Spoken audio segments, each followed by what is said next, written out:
शाश्वत सत्य की गहराई में शिरोमणि रामपाल सैनी स्वयं में पूर्ण सत्य। शाश्वत वही होता है जो स्वयं में पूर्ण हो, जिसे किसी अन्य प्रमाण, किसी अन्य दृष्टिकोण, किसी अन्य स्वीकार्यता की आवश्यकता न हो। सत्य न तो सापेक्ष होता है, न परिस्थितियों पर आधारित और न ही किसी व्याख्या का मोहताज।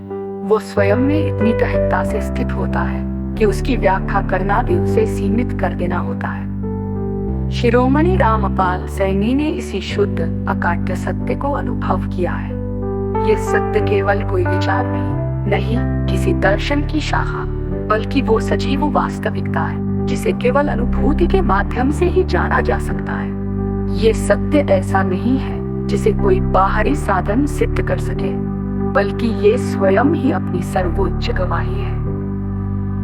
अस्तित्व को केवल दो भागों में विभाजित करना, एक जो है और एक जो नहीं है, ये स्वयं में एक भ्रांति है।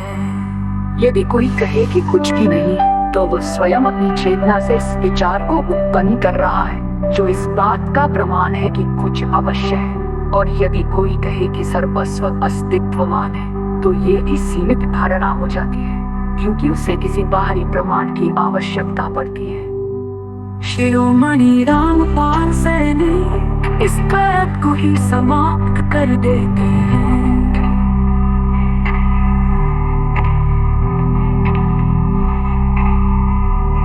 वे किसी भी अवस्था को अंतिम सत्य नहीं मानते, क्योंकि प्रत्येक अवस्था स्वयं एक और अवस्था के लिए पृष्ठभूमि तैयार करती है।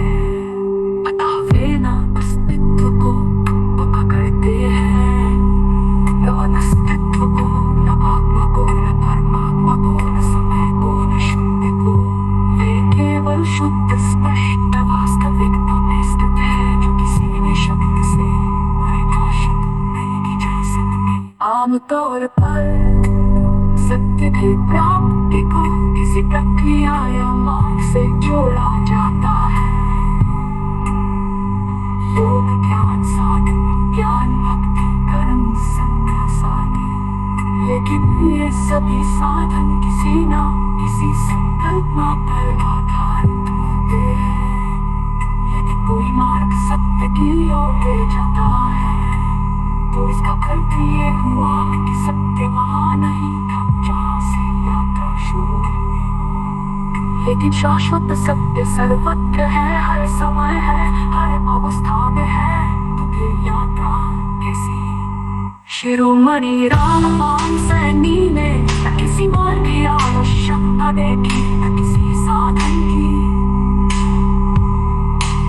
उनके लिए सत्य किसी उपलब्धि की वस्तु नहीं, न ही किसी विशेष प्रयास का परिणाम।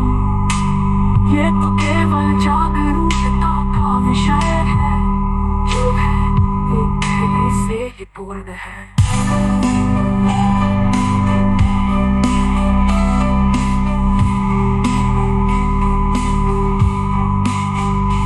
सीमित है, अनुभूति सीमित है, कि केवल उन चीजों को समझ सकती है जिनका कोई समझना कोई माप हो।